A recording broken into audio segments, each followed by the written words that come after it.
compartilhar aqui. Vocês estão vendo a minha tela?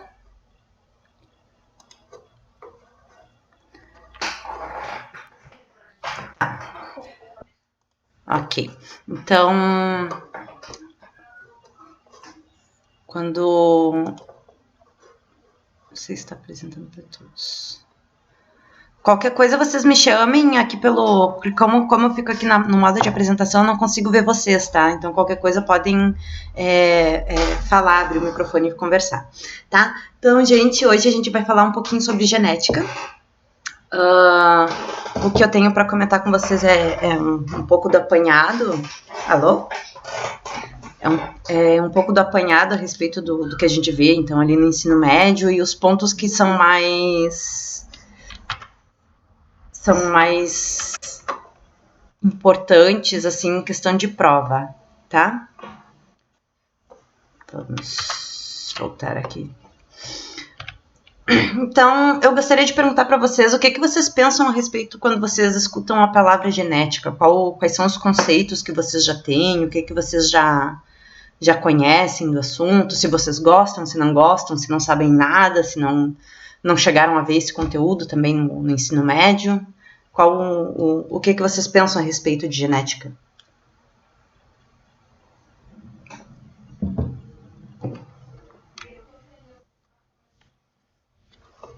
Tá no terceiro ano, ok. Mais alguém? Alguma, tipo, não gostam, não curtiram, então...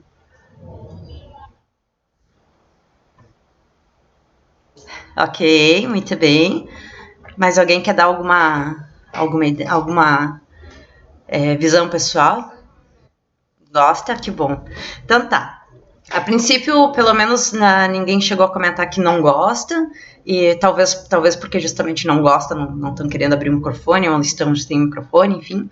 Mas, então, a gente vai tratar um pouquinho de genética, e eu espero tentar deixar ela de uma forma mais acessível para vocês, tá? Qualquer coisa, se vocês tiverem dúvida, podem ir me parando, tá?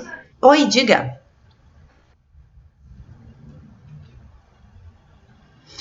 Não, acabei de começar, tá? Só para ter uma ideia do que vocês estão aprendendo, se já conhecem alguma coisa de genética, se já viram o conteúdo, se gostaram, se não gostaram, o que vem à mente. A gente, tá? Tranquilo, a gente vai começar agora mesmo, tá bom?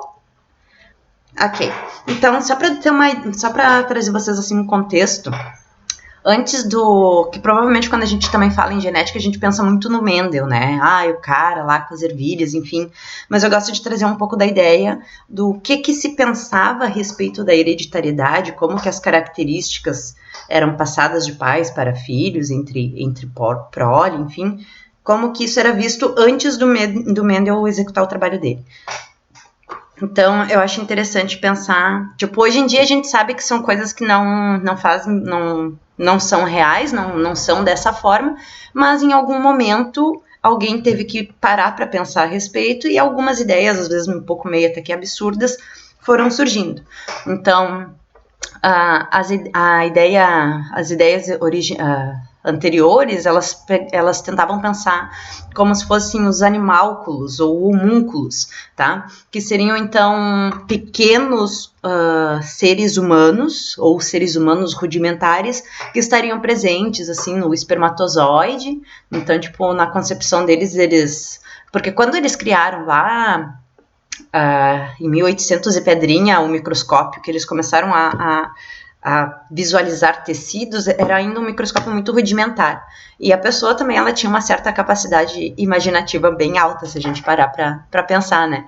Porque, tipo, alguém parou, olhou uma lâmina de esfregaço de sêmen e viu dentro de um espermatozoide como se fosse, assim, um homenzinho com uma cabeça enorme, segurando os pezinhos. E até tem uma história, tem uma visão bem machista, assim, essa parte de pensar na hereditariedade, em que eles acreditavam que, na verdade, o sêmen do homem é que continha o organismo já primordial, olha assim, o princípio humanoide, vamos dizer assim, e que a mulher serviria apenas como uma incubadora para o crescimento desse organismo. Daí, depois de um tempo, chegou a se pensar que era o contrário, que daí era o óvulo da mulher que ia conter uma miniatura de um ser humano, e que daí, na verdade, o sêmen ia dar poder, tipo, poder de vida para crescer, enfim. Então, tipo, são várias teorias, assim, que elas foram surgindo como o ser humano tentava explicar a reprodução e a questão da hereditariedade das características, né? Uma das ideias que também chegava a ser muito difundida era a questão dessas gêmulas de órgãos. Então, se pensava anteriormente que cada órgão era capaz de produzir células, que seriam essas gêmulas. Então, tipo, o fígado vai produzir uma gêmula de fígado, e daí no fim essas gêmulas vão se encontrar, seja no óvulo, ou se encontrariam lá no espermatozoide e tal, e seriam então o que viria a acarretar o desenvolvimento da pessoa depois. Daí também tem a questão da mistura de sangues. Eu acho que essa é um pouco até mais coloquial pra gente, que ela meio que perdura no nosso coloquial como tipo, mas é meu sangue, é família. Então, nessa ideia de que misturando sangues, o sangue, o sangue nobre, não pode misturar castas, enfim, são ideias assim que a gente vê que são tentativas de tentar explicar essa hereditariedade, tá? Então, isso é só para dar uma ideia assim do histórico do que se pensava antes da gente começar a conhecer de fato a questão dos genes, genética, enfim. Aqui eu vou chamar a atenção para vocês de alguns termos que são importantes, tá? Que eles vão acabar se tornando corriqueiros durante o ensino, durante a aprendizagem de questões relacionadas à genética. Então, os primeiros termos que eu quero chamar a atenção para vocês é a questão do dominante, tá? Dominante a gente vai falar que é aquele alelo em que, quando ele está presente, ele vai evidenciar uma certa característica. E além do dominante, quando a gente fala em alelos, a gente pensa em heterozigoto e homozigoto. As últimas aulas que eu cheguei a enviar para vocês, elas tratavam principalmente de divisão celular. Então, a mitose vai ser o crescimento, as divisões celulares de tecidos que estão relacionados ao crescimento do organismo. Os gatos bem loucos lá, não sei se vocês escutaram, enfim. Então, a mitose vai ser a divisão celular de crescimento do organismo, de reparo de tecidos, e a meiose vai ser aquela divisão celular que vai ser responsável por formar os gametas, tanto o espermatozoide quanto o óvulo. O importante da meiose é que as células que elas originam, tanto os espermatozoides quanto os óvulos, eles vão ter metade da carga da quantidade de DNA que teria uma célula somática. Tá? Então, cada célula do nosso corpo vai ter 46 cromossomos e os óvulos e espermatozoides vão ter 23.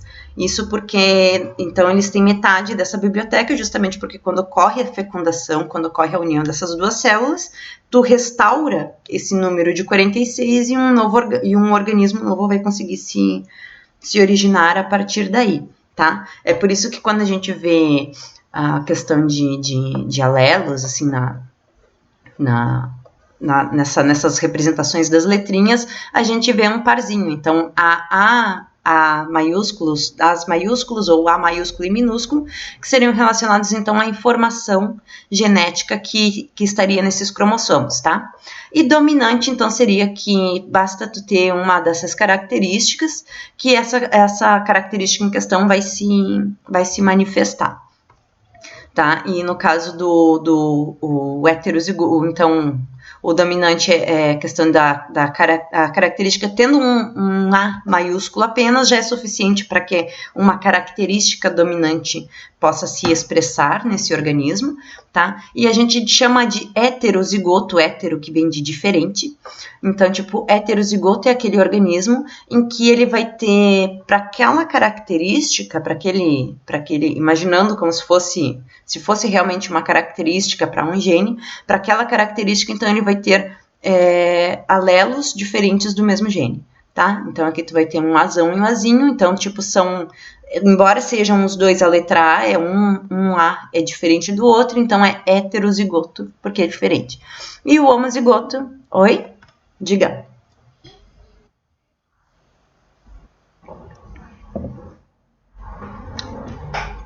Tá, ué, que estranho, peraí, deixa eu ver.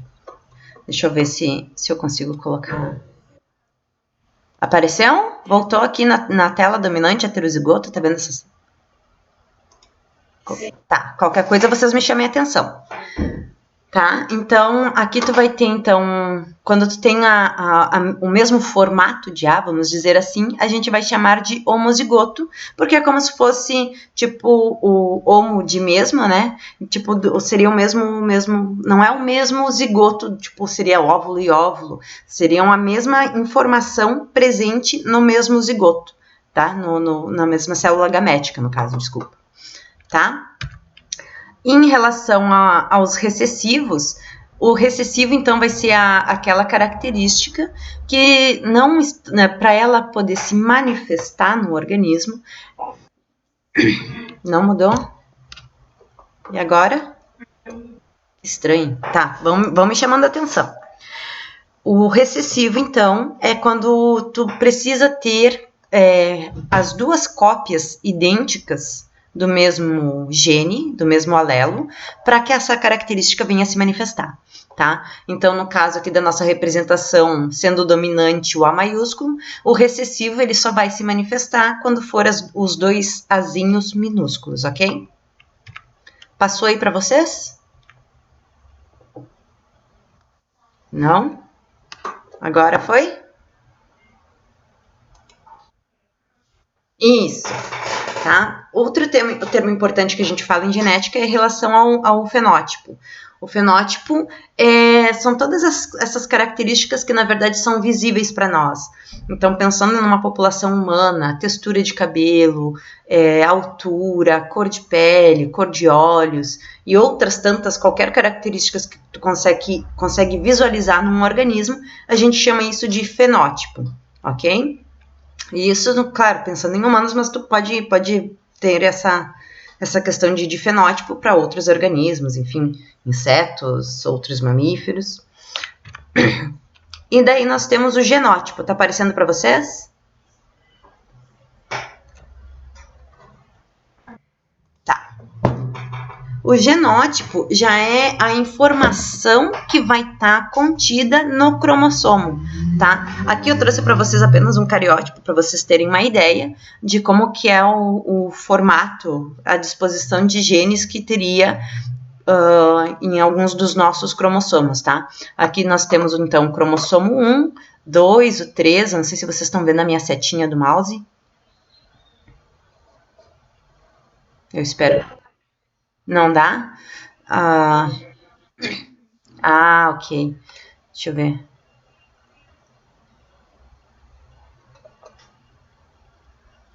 Deixa eu ver. Aqui? Ó, aqui na parte inicial, tá? Aqui dessa imagem, a gente vai ver qual seria a referência do cromossomo que está sendo mostrado aqui nesse desenho, tá? Então, aqui cromossomo 1, cromossomo 2, cromossomo 3, e daí se vai 12, 13, 14, 20 até lá embaixo, tá? Sendo que nós temos, então, 22 cromossomos, isso pensando apenas em uma biblioteca genômica, né? Lembrando que metade do nosso genoma vem do pai, e outra metade vai vir da mãe. Então, tipo, 22 cromossomos desses que vieram do nosso pai, vai ser cromossomos autossômicos, são cromossomos que não estão relacionados, então, à formação do sexo, e daí nós vamos ter o par sexual, que seria o X, o Y e o X. Tá? Então, o Y, então, ligado à biblioteca genômica que a gente vai receber do pai, no caso, quando é um homem, né, que é XY, e uma mulher, que no caso ela vai ter o X vindo da mãe e o X vindo do pai, que daí vai ser o sexo feminino, ok? Então, na verdade, o que a gente vai ter dentro das nossas células somáticas, dentro das células que compõem o nosso corpo, são dois conjuntos desses cromossomos aqui, de 1 a 22, com X e Y, daí de acordo com o nosso com o nosso sexo biológico, tá? Eu digo sexo biológico porque daí eu tô pensando, na verdade, em questão de testículos, de ovários, de genitais externos e internos, genitais externos, né? Além não pensando assim em questão social, questão porque daí não necessariamente o sexo biológico tem a ver com a forma como a pessoa tem a identidade dela, enfim, tá? Pensando aqui apenas em questão de macho e fêmea, em presença de testículo ou presença de ovário, certo? Então, o genótipo seriam justamente essas informações que vão estar contidas aqui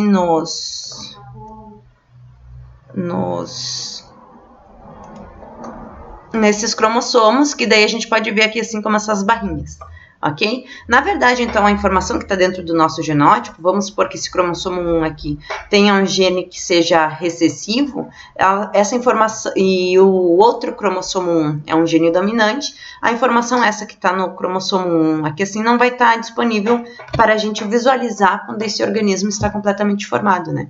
Porque o que a gente vai visualizar de fato é o fenótipo que acaba formando esse organismo. Não sei se ficou claro? Dúvidas? Tá?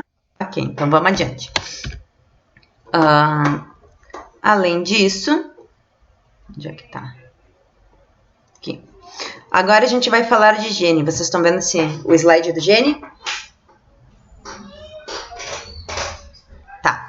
Aqui para falar a respeito de gene, para não ficar dúvidas a respeito do que raios é um gene e que raios é um alelo e como que vocês podem diferenciar isso, tá? Eu gosto de imaginar, eu acho que fica mais fácil da gente pensar, eu sempre trago alguns exemplos com comida, porque enfim, eu gosto de comida, mas né? O gene seria como se fosse tipo uma receita básica de uma pizza. Massa, molho, queijo e algum recheio, tá? Alguma cobertura ali, enfim. Isso seria o gene, então vamos dizer que seria o gene da pizza. O alelo, vocês estão vendo o slide do alelo? Não sei por que ele não tá fazendo isso, tá. O alelo seria os formatos que esse nosso gene pode acabar assumindo. Ok? Então, tipo, pizza, mas aí tu vai ter pizza de mussarela, de pepperoni, e daí todos os tipos de pizzas que vocês gostariam de imaginar. Todas seriam pizzas, então, tipo, seria o gene, sei lá, vamos imaginar um gene da hemofilia, um gene que seja relacionado a alguma característica, tipo, o lóbulo da orelha, né? Seria um gene, só que daí, tipo, tu tem formas diferentes. Então, o lóbulo da orelha, ele pode ser uma característica quando ela pode ser solta, ou ela pode ser, não é pregada, ela é contínua, que assim, ela não fica soltinha o lóbulo. Então, tipo, isso aí são diferentes formas que a orelha pode ter, mas é sempre a orelha. Entende? Então, quando a gente fala em alelo, seriam as variantes que um gene pode ter, e essas variantes, elas ocorrem justamente porque em algum segmento desse gene, aqui pensando que, tipo, aqui nós temos o alelo 1, que ele vai ser todo amarelinho, sei lá se é amarelinho, bege, enfim. E aqui o alelo 2, em que ele seria amarelinho, mas nesta região aqui assim ocorreu alguma mutação, ocorreu algum evento aleatório que causou essa modificação que acaba tornando com que esse alelo seja diferente desse daqui, mas os dois são referentes à mesma característica. Ok? Diga.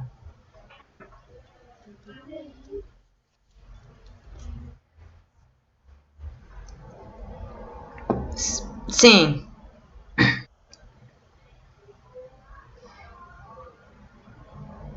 Então, na verdade, quando a gente vai falar de genética, de fato, de estudos assim, a gente tem bem mais complexo, tá, do que a gente vê, por exemplo, no ensino médio. Aqui o que a gente faz é, na verdade, ter uma redução do que seria de fato o conteúdo, mas a verdade é que tu tem diferentes formas de manifestações gênicas, tá? Eu até quero ver se eu consigo chegar com você, se não nessa aula, talvez na próxima, que na verdade existem algumas características em que apenas um gene vai ser responsável por afetar diferentes características. No caso, pensando, por exemplo, não seria, no caso, um gene, né? Mas a trissomia 21, que seria a síndrome de Down, a adição de um cromossomo 21 durante o desenvolvimento desse embrião, tu vai ter uma série de características que vão ser alteradas no organismo. Então, tu tem desde um espectro em que, às vezes, um gene acaba causando alteração em diversas características, ou até, às vezes, vários genes vão estar atuando entre si, vão atuar por exemplo, pensando no sistema B0, né? Uma pessoa que tem o sangue AB, ela vai ter um gene para A e um gene para B, e os dois, na verdade, vão atuar juntos para formar as proteínas que vão estar ali em cima daquela hemácia, tornando aquela pessoa AB, tá? Então, tu tem um espectro de possibilidades, vamos dizer assim, em que em um ponto um gene pode ser responsável por causar diversas características num organismo. Eu falei em síndrome de Down, mas é que agora não me vem nenhum no momento que seja relativo a um gene, assim, talvez em questão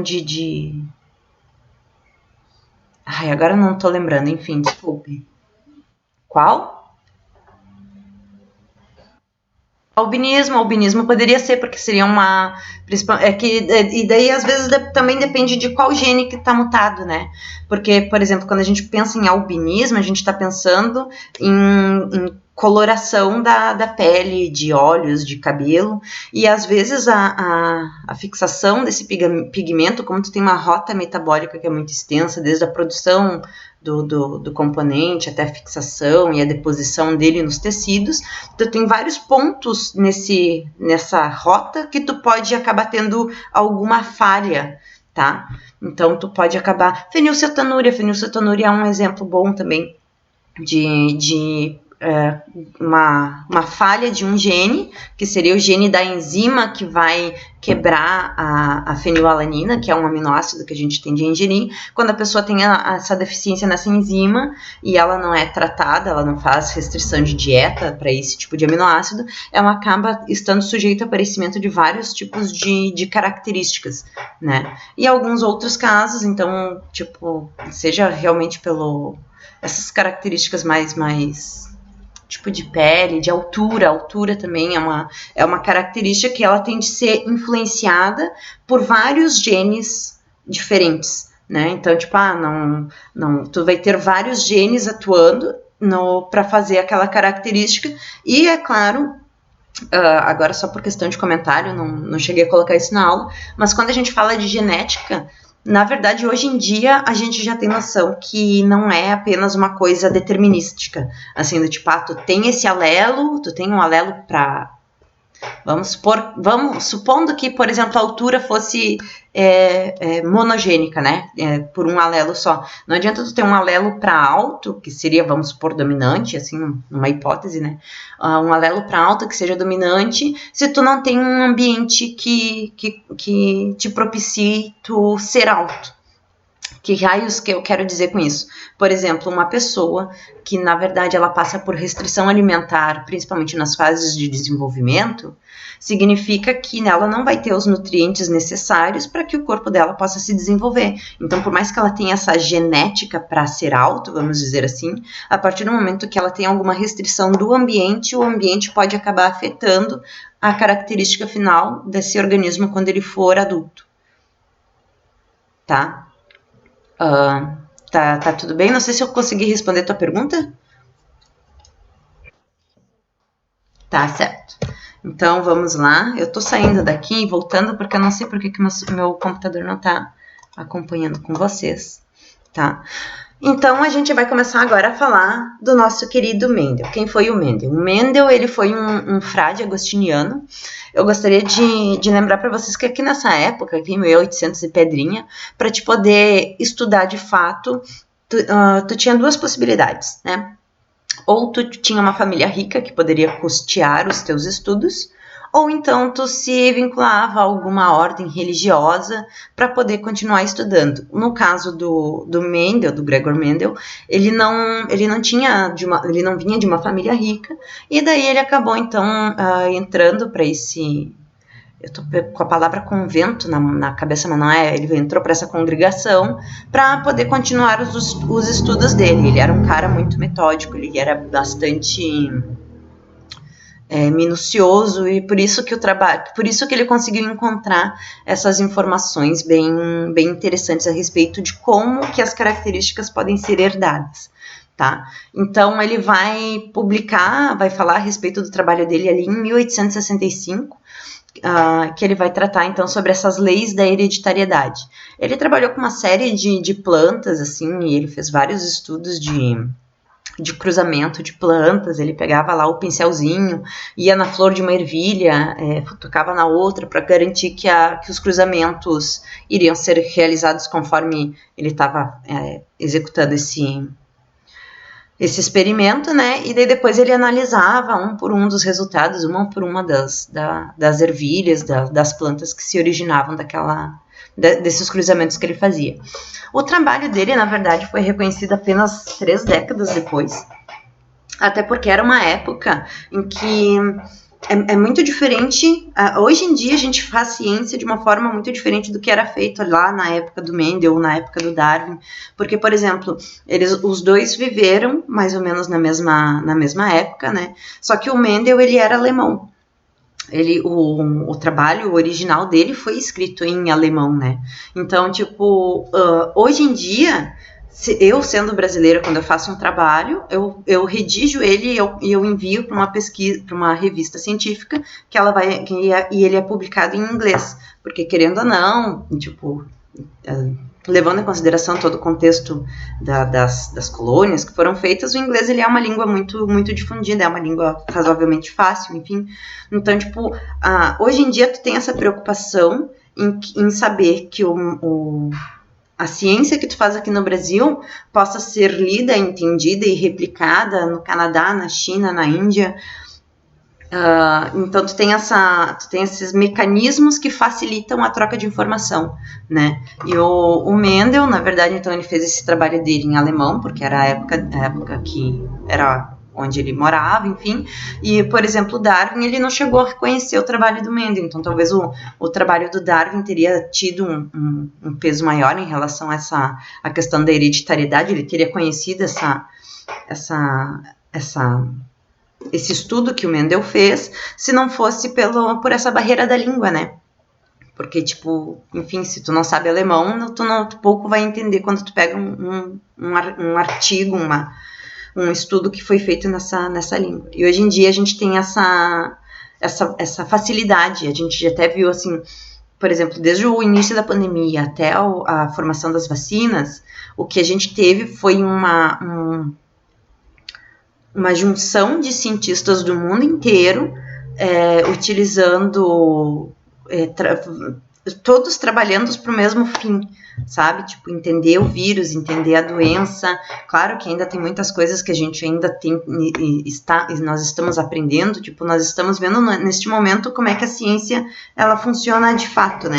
E como ela consegue ter frutos muito, muito bem-vindos a partir do momento que tu tem investimento, né? Porque, tipo, a vacina essa de mRNA, de RNA mensageiro, por exemplo, da Moderna, da Pfizer, são vacinas que têm sido estudadas já há 20 anos, né? A tecnologia desse tipo de vacina, e ela só foi impulsionada agora por causa da pandemia, porque daí, tipo, teve bastante injeção de dinheiro de financiadores. Então, quando tu tem verba, tu tem essa disposição, e tu tem muita gente trabalhando e criando conhecimento, então tu vê que realmente tu consegue criar formas de conseguir, enfim, né, tentar evitar essas questões de disseminação de doença, enfim. Então, é por isso que o trabalho dele também ficou meio que escondido, não ficou escondido, ficou meio que esquecido, porque tinha essa barreira de língua, então ele só foi reconhecido, foi redescoberto 3 décadas depois, e é justamente por causa disso que ele é considerado também, então, o pai da genética, porque ele fez esse trabalho. Na época, lá em 1800 e pedrinha, não se conhecia, então, genes, não se sabia sobre genes, alelos, tudo isso que eu tô comentando aqui com vocês. Ele chegou por isso que nos arquivos dele ele chamava como fatores. Então, tipo, ele não fala em gene dominante, gene recessivo, ele vai falar em fatores que vão ser segregados e divididos, né, durante o seu processo de produção de pólen, e de células vegetais.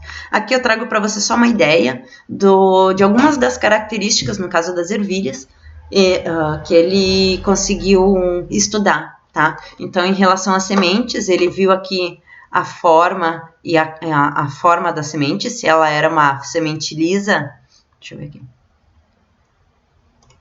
se ela era uma semente, opa, peraí que ficou muito feio esse negócio.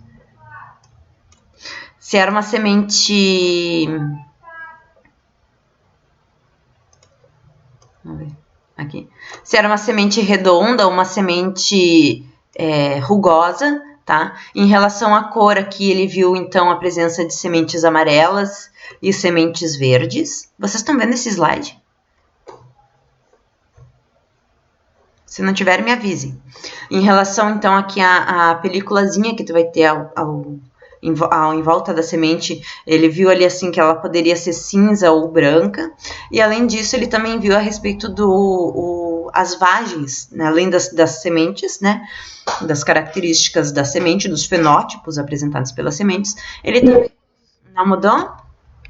Peraí. Eu aqui fazendo um negocinho. Estão vendo agora? Que estranho, gente, que bizarro isso, mas vamos lá. Em relação, então, aqui às vagens também apresentavam, então, características lisas ou características rugosas, e elas poderiam, então, ser verdes ou amarelas. Em relação à planta em si, né, ele viu a questão do posicionamento da flor, que poderia ser terminal, então apenas nos ramos terminais das plantas, ou então as flores poderiam ser encontradas também pelos meios dos talos, e além disso ele viu a questão do comprimento do talo da planta entre um segmento e outro, que podia ser grande ou curto, tá? Então aqui são algumas das características que ele averigou durante os experimentos dele de cruzamento dessas ervilhas.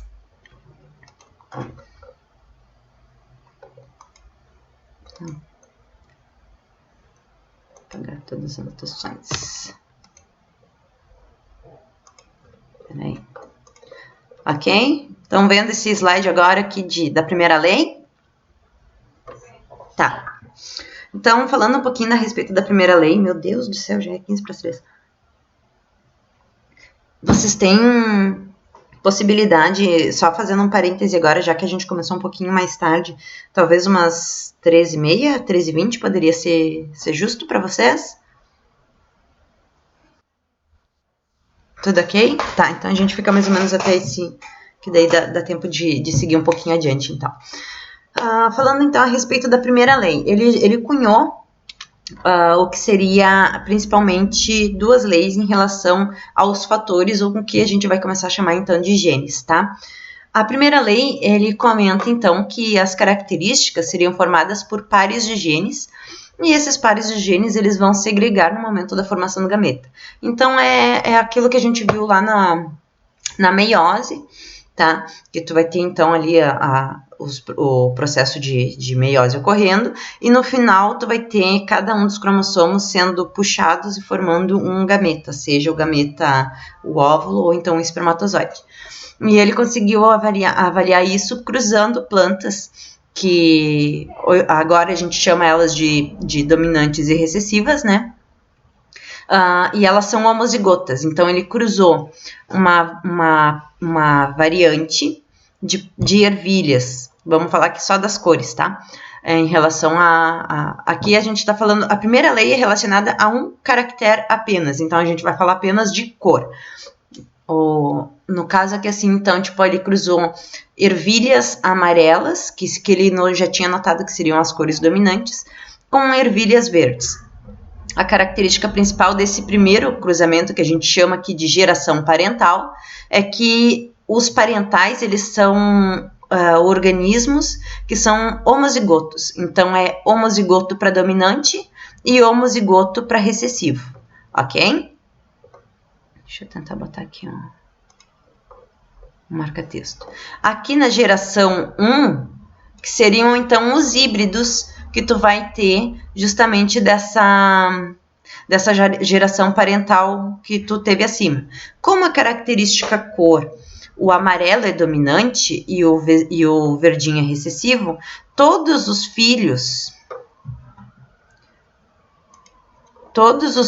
dessa geração 1, esses aqui, eles vão apresentar coloração amarela. Só que como o gameta que é formado pela ervilha amarela vai ter apenas gene autossômico, vai ter gene dominante, então todos os gametas dessa ervilha amarela vão carregar V maiúsculo, certo? E todos os gametas formados pela ervilha de cor verde vão carregar o genezinho V minúsculo. Onde é que tá uma coisa? Está aqui.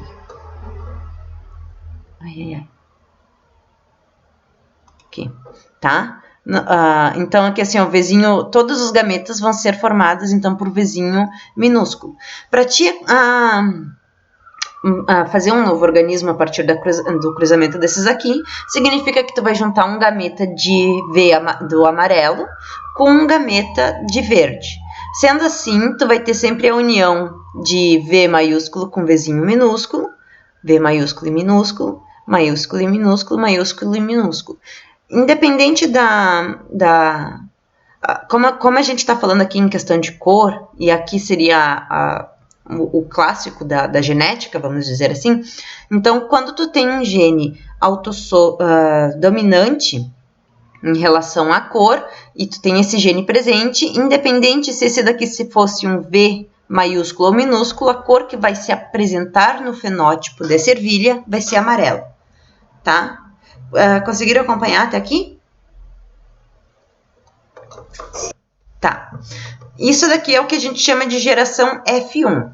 Então, os parentais vão ser os homozigotos puros, vão ser as ervilhas puras para amarelo e puras para verde. Elas vão gerar esses híbridos, ou pode ser esses mestiços, tá? Entre amarelo e verde, que vão apresentar sempre a coloração amarela, por causa do gameta que contém o gene, o alelo dominante para amarelo. E se a gente pega esse F1, essa ervilha da geração F1 e cruza com outra da F1, outra heterozigota também, com V maiúsculo e minúsculo, por isso que são heterozigotas, se tu faz esse cruzamento, tu vai notar que a proporção encontrada entre nessa nova prole, que a gente vai chamar então aqui de F2, aqui, a F2, tá? A proporção encontrada vai ser 1, 2, 3 amarelos para um verde, tá? Então, pensando aqui em questão de proporção, é como se fosse aqui assim, então, no caso, 100% da prole, né? No caso, 100% seria os quatro organismos que estão fazendo parte dessa prole, 75% acaba sendo da coloração amarela e apenas 25% vai ser da cor verde, tá? Diga.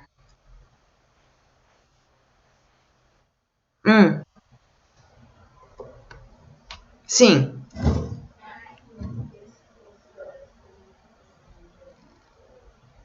Não, seria 100% amarelo, no caso. Seria 1 para 1 se fosse metade amarelo e metade verde.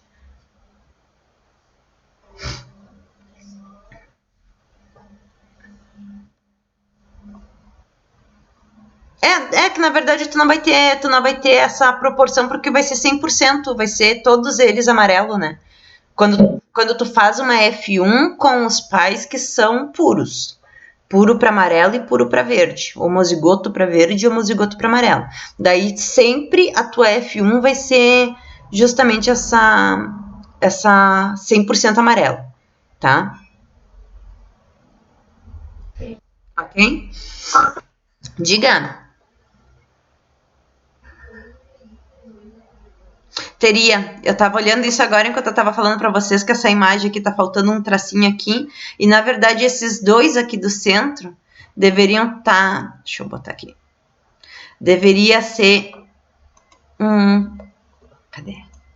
Deveria ser um V minúsculo aqui e um V minúsculo aqui, tá? Que daí seria igual ao genótipo dos parentais aqui. Então, tipo, seria... Deixa eu ver se no meu próximo slide eu acho que eu tenho uma imagem melhor.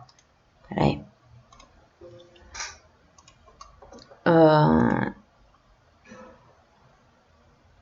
Não. Tá, não, esquece. Eu achei que tinha uma imagem melhorzinha. Porque quando tu faz esse quadrinho... Deixa eu ver se eu consigo fazer aqui. Ai, gente, escrever com mouse é um pouquinho difícil, mas vamos lá. Vamos tentar fazer aqui. Tá errado aquele texto ali, viu? Então, tipo, tu vai ter o V maiúsculo e o V minúsculo, que vai ser o genótipo das plantas de F1. Quando tu vai fazer os gametas dessa planta, tu vai ter, então, metade dos gametas vão carregar o gene para amarelo e metade dos gametas, a outra metade, no caso, vai carregar o genótipo para verde, tá? Quando tu cruza... Deixa eu ver, cadê minha coisinha? Aqui. Não tá aparecendo? Peraí. Ai, gente, meu computador tá horrível.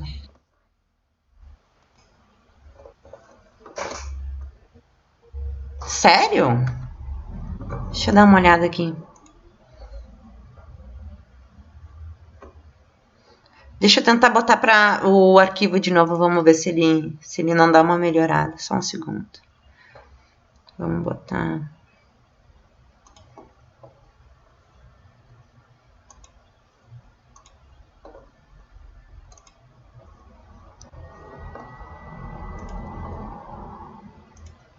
Tá, vocês estão vendo? A princípio é para estar aparecendo.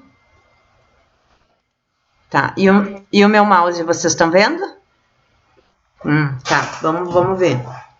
Qualquer coisa vocês me avisem, tá? Esse computador tá bem maluco. Quando tu faz esse cruzamento aqui assim, então dessa prole... Deixa eu tentar botar aqui a minha canetinha, tá? Então, um parental vai ter o V maiúsculo, o outro parental vai ter o V minúsculo, tá? Vamos fazer o quadrinho de Pinet, que eu não sei se vocês já... O vulgo chiqueirinho, tá? Esses aqui seriam os gametas, então, que tu vai encontrar de uma das ervilhas, tá? Tu vai cruzar duas ervilhas da geração F1. Isso quer dizer que a outra ervilha vai formar gavetas com V maiúsculo e a outra metade dos gametas dela vai ser V minúsculo. Nossa, essa cobrinha mal feita aqui é um V minúsculo, tá?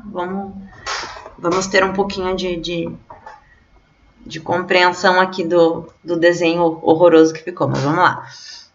Então, como resultado, essa prole daqui vai receber o V maiúsculo da mãe e o V maiúsculo do pai, vamos dizer assim. Eu sei que a gente está falando de ervilha, mas né, fica mais fácil de falar assim. Essa prole recebe o V maiúsculo deste pai e o V minúsculo da mãe. Aqui vai receber o V minúsculo do pai e o V maiúsculo da mãe. E aqui vai ser 2 V's minúsculo, tá? Então, pensando assim no total de uma prole de 100%, quando a gente divide por 4, cadê minha coisinha? Aqui.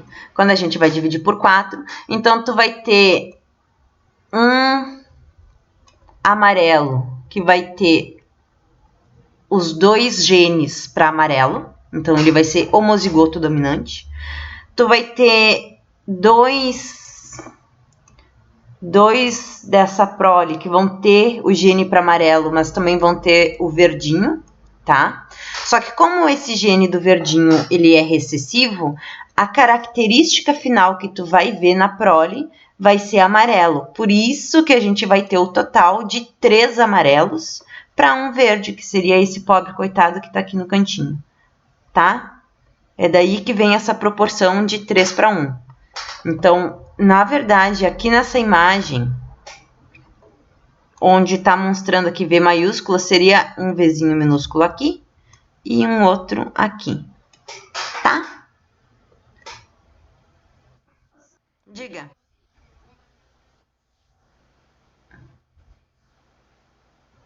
Isso. 1 por 2 por 1, que seria um VV, é tudo V, né? Um dominante, homozigoto dominante, 2 heterozigotos, né? Não precisa dizer que é dominante não, porque se é heterozigoto, então a característica vai ser referente ao gene que é dominante no caso. 2 heterozigotos para amarelo e um homozigoto para verde. Tá? Vamos ver se a partir de agora meu slide mudou aí para vocês? Não? Tá. Daí agora que quando a gente fala... Diga.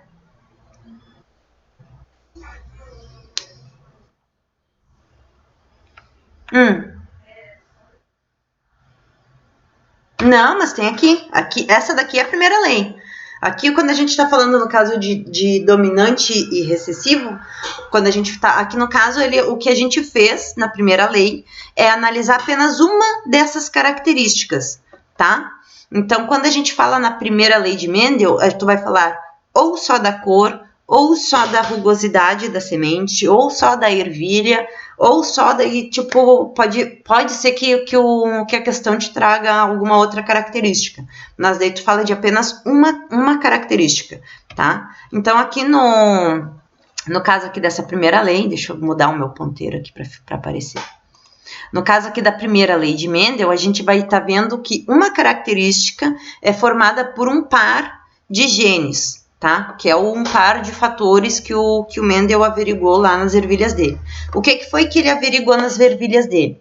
Quando ele tinha a ervilha amarela pura e a ervilha verde pura, quando ele pegava o pólen da amarela e botava lá na verdinha ou vice-versa, ele notava que 100% das ervilhas que eram originadas desse cruzamento iriam apresentar a semente amarela.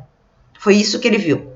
E daí ele pegou essa geração de ervilhas amarela, que ele acabou criando a partir dessa geração parental, e ele cruzou elas com elas mesmas. Então, ele cruzou F1 com F1, ele cruzou o heterozigoto, que vai ter, então, esse gene dominante para amarelo e o recessivo para verde, e daí o que ele acabou encontrando é que aquela característica parental que estava lá em cima, ela voltou a aparecer aqui na geração 2, na F2, tá? E isso fez com que ele pensasse, então, que na verdade existiriam fatores que estavam dentro dessas células, dessas ervilhas, e esses fatores, eles acabavam se segregando ao acaso, porque isso aqui, na verdade, é uma questão de probabilidade que ele acaba fazendo, né? Eles se separam ao acaso, que é ao acaso que vai ocorrer a formação dos gametas. Tipo, ao acaso que eu digo assim é, por exemplo, tu tem a biblioteca genômica que veio da tua mãe, em relação aos cromossomos 1 a 22 mais o par sexual, e tu vai ter a biblioteca genômica que veio do teu pai, de 1 a 22 mais o cromossomo sexual, tá? Quando tu vai fazer o teu óvulo, ou quando tu vai fazer um espermatozoide, tu não separa bonitinho, e aqui esse óvulo vai ser formado apenas por cromossomos de origem materna. Não, vai eventualmente pegar um cromossomo 1 que veio da mãe, o cromossomo 2 que veio do pai, o 3 que veio do pai, o 4 da mãe, 5, 6 da mãe. Então, essa frequência ela se dá de forma aleatória, mas tu vai ter, de modo geral, uma proporção. tá? E daí que ele fez com essas análises de ervilha, ele fez milhares de cruzamentos de ervilhas, tá, gente? Ele fez esses cruzamentos, foi lá com um pincelzinho milhares de vezes, ele anotou tudo e graças a esses números grandes que ele conseguiu encontrar essa proporção. Que a gente aqui minimiza para cerca de 4, para ficar mais fácil de visualizar, que seria 25%, 25%, 25%, 25%.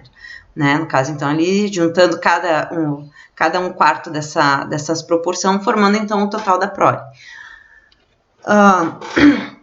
Mas o que chamou a atenção dele foi justamente que essa característica parental, que era da cor verde, que era recessiva, que ela volta a aparecer na geração 2, tá? O que chamou a atenção dele foi tipo, então significa que a característica para verde estaria escondida na geração F1, embora a geração F1 apresentasse apenas a coloração amarela. Eu não sei se eu consegui te tirar a dúvida ou só piorei. Foi? Diga.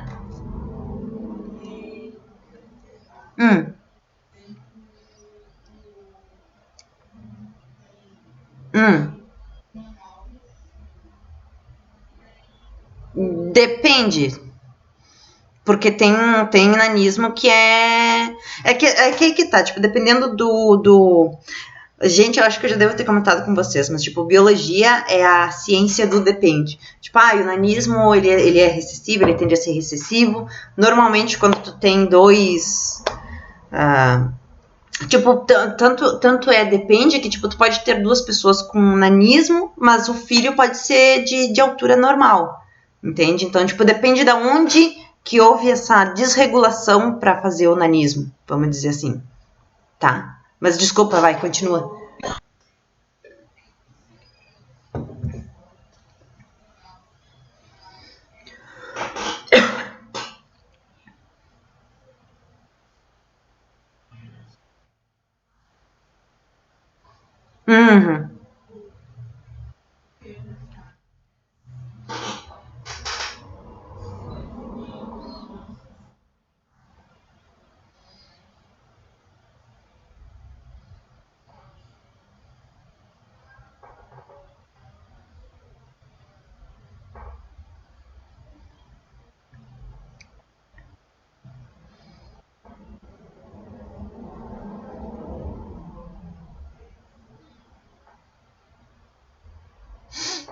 Eu não entendi tua pergunta. Tu pode repetir, fazendo favor? Peraí, deixa eu ver se eu entendi direito. Tu tá querendo saber se, na verdade, a proporção de 3:1, sendo que, tipo, se o recessivo seria sempre deletério, se seria sempre seria nesse sentido?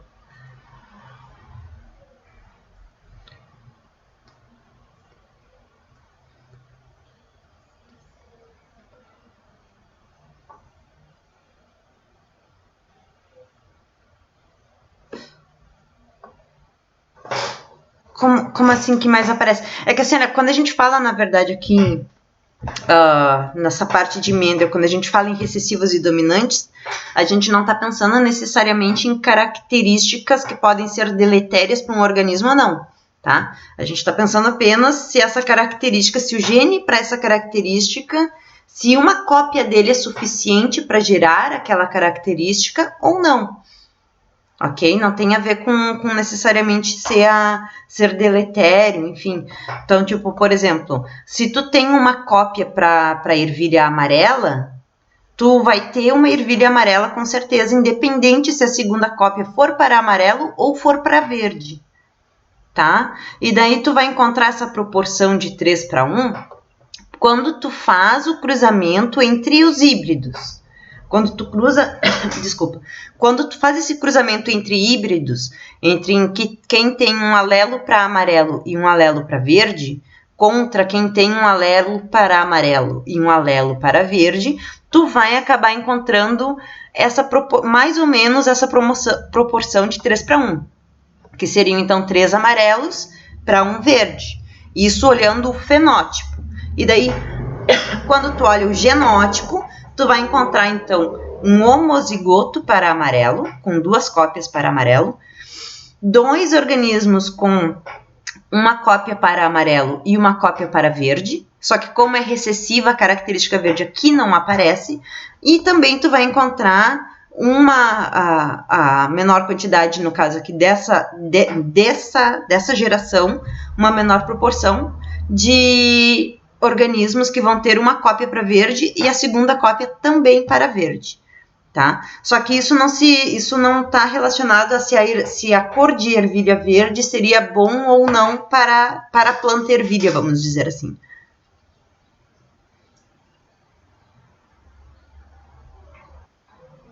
Foi? Mais ou menos? Qualquer coisa tu refaz a pergunta que eu não sei se eu cheguei a te entender, tá? E daí quando a gente fala que isso aqui, então a primeira lei, ela é relacionada apenas com uma característica, que no caso a gente está falando de cor. E o que o Mendel também trabalhou foi com a segunda lei, em que na verdade ele viu agora características diferentes. Então agora não vai ser apenas cor, vai ser cor e textura desculpa. Vai ser a cor e a textura dessa semente. Então, se vai ser cor e rugosidade da semente, vai ser cor, vamos supor, ou então vagem e posição da flor. Então, tipo, agora ele vai começar a ver combinações diferentes dessas características, tá? E daí o que ele acaba encontrando Ai, desculpa o cachorro latindo aqui na frente. Então, o que ele vai acabar encontrando é que essas características, tanto para cor quanto, no caso, para rugosidade, elas vão se segregar de forma também independente. De acordo com aquele modelo inicial lá que eu comentei com vocês a respeito da meiose. Então, tipo, tu vai ter lá o cromossomo, a biblioteca genômica de 1 a 23 com o cromossomo sexual, né? De 1 a 23 cromossomos da mãe, 1 a 23 cromossomos que veio do pai. Na hora de tu fazer essas divisões, tu vai pegar partes dos cromossomos que vieram da mãe, partes dos que vieram do pai. Muito raramente tu vai conseguir formar um zigoto em que tem apenas a biblioteca genômica que veio do pai ou apenas o que veio da mãe. Isso é provavelmente que ocorre essa mistura entre essas bibliotecas. E além disso, tu também tem aquele evento de crossing over, que é justamente para aumentar a variabilidade genética, né? Então, pensando nas ervilhas, tá trocando aí para vocês o slide, gente? Tá. Então, pensando nas ervilhas, a segunda lei, então, agora ela vai tratar 2 características. E vai ser 2 características e, no caso, 2 genes. Um gene para cada característica, no caso, que ele vai chamar, tá? Então, tu vai ver a cor da ervilha, se ela é amarela ou se ela é verde. E a textura da ervilha, se ela tem aparência lisa ou se ela tem aparência rugosa, tá? E quando tu faz a formação desses gametas, aqui no caso da geração parental, a geração parental é sempre aqueles organismos puros, tá? Então vai ser a ervilha que para amarelo, ela vai ter os 2 genes, as 2 cópias para amarelo, e para a questão da superfície, ela vai ter o gene para liso. Um outro detalhezinho que eu não sei se cheguei a comentar para vocês, a gente tende por padrão, a gente dá a letra da característica que a gente vai chamar, que no caso V e R, relacionada à característica recessiva, tá? Então, V, que seria de verde, tá? E V minúsculo, então, para recessiva, e V maiúsculo para dominante, e R, que seria de rugoso, tá? Então, só para vocês saberem de onde que a gente tira esses V's e R's. Pode chamar de qualquer letra, mas por convenção, por padrão, a gente tende a usar as características, as letras, as iniciais daquelas características recessivas do cruzamento que tu está fazendo. Como aqui tu vai ter homozigotos para amarelo e homozigotos para... Meu Deus. Era até 13,5 que eu falei? Gente, você... tá. Ok. Tá. Então, como tu vai ter aqui homozigoto para amarelo e homozigoto para rugoso, quando essa ervilha, quando essa planta for fazer os gametas dela, os gametas vão ter uma cópia V e uma cópia R, e outra cópia V e outra cópia R. Isso daqui tu vai juntando ao acaso. Como que pode ser formado esses gametas? No caso aqui assim tá mais bonitinho, tá? Então os gametas vão ser V e R maiúsculos, e todos os gametas da verde rugosa vão ser VR minúsculos, porque são só as opções de gene que esses parentais têm possíveis para fazer esses gametas, tá? Quando tu junta esses gametas para gerar a F1, então tu vai ter aquele clássico do heterozigoto com V maiúsculo, V minúsculo, R maiúsculo e um Rzinho minúsculo, tá? Aqui em F1. Então, tu vai ter porque todos esses 100% aqui assim vão ser formados por essa união desses dois gametas. A ervilha verde rugosa, a característica dela, na verdade, é recessiva, então ela vai estar presente no genótipo, mas não vai se aparentar no fenótipo, ok? Desculpa. Quando tu faz o cruzamento em relação da F1 com a F1, tu vai ter, então, essa proporção de 9 para 3 para 3 para 1. Vocês notaram que, na verdade, aqui assim, é mais ou menos o que ele fez lá para a primeira lei. A única coisa é que agora, ao invés de ele analisar de uma única característica, ele vai analisar duas características em conjunto, que no caso é a cor e a textura, tá? Então, quando tu faz os gametas desse heterozigoto da F1, cadê meu ponteiro? Tá aqui. Quando tu faz esses gametas aqui assim, tu vai ter um gameta que vai ter, então, a cópia dominante para amarelo e a dominante para liso. Um gameta vai ter a cópia dominante para amarelo, mas vai ser rugosa. O outro gameta vai ser... A outra combinação possível de gameta é que seja para cor verde e lisa. E a outra possibilidade é tu ter os dois gametas recessivos, tá? Com o para verde e para rugoso. E isso daqui vai acontecer para os dois parentais desse cruzamento F1 aqui, o F2 que eu vou fazer, ok? Pega dois organismos da F1 e se tu cruzar entre eles, a possibilidade de gametas que eles vão formar vão ser isso daqui, tá? Então, aqui vai estar, no caso, os gametas femininos e os gametas masculinos possíveis. Quando tu faz esses cruzamentos, daí agora é só tu ver como que esses genes vão interagir entre eles. Tu vai ter, então, ervilhas que vão ser amarelas e lisas, tá? Em sua maioria, se a gente parar aqui para ver, elas vão ser 9, tá? Por isso, 9. Então, 1, 2, 3, 4, 5, 6, 7, 8, 9 ervilhas para as características dominantes amarelas e lisas.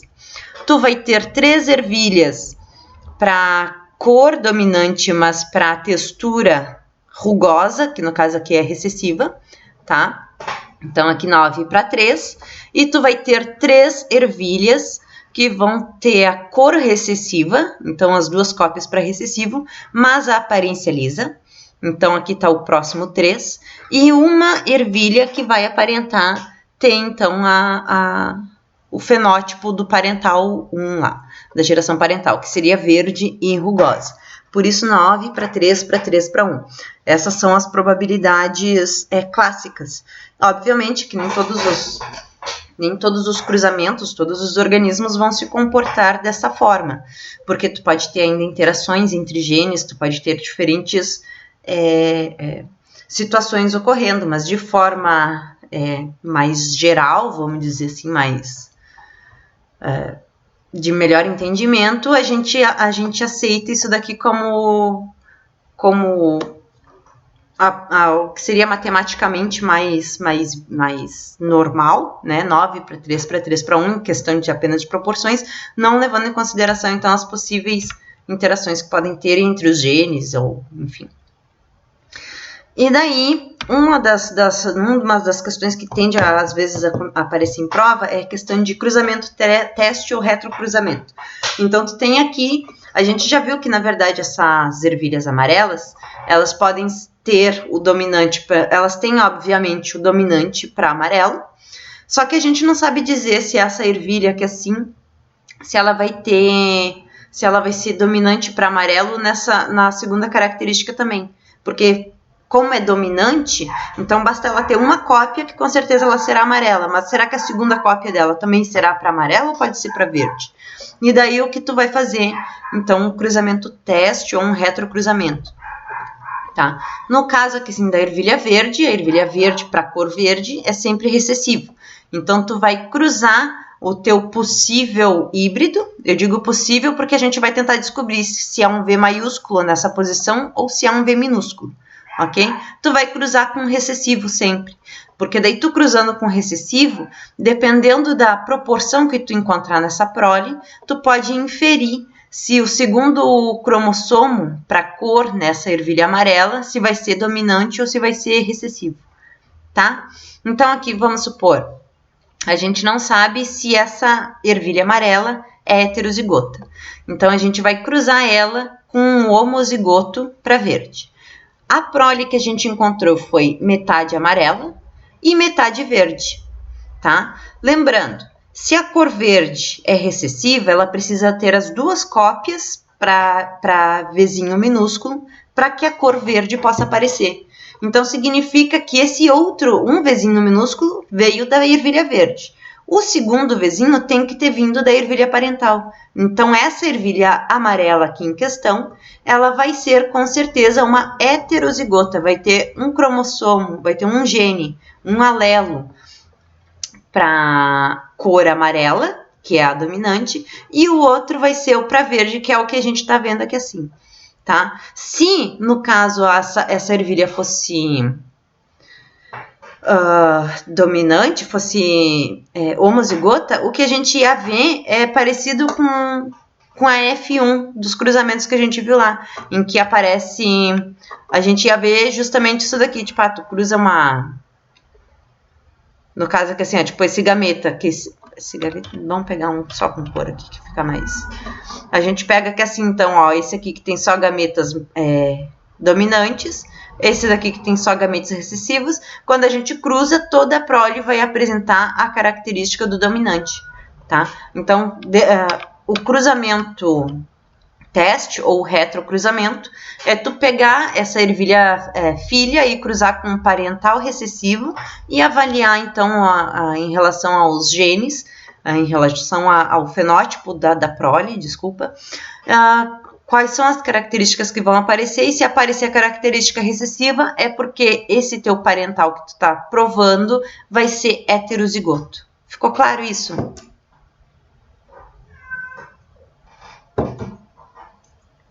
Gente, vocês me abandonaram? Mais ou menos? Querem ir de novo? Descartar isso aqui, peraí.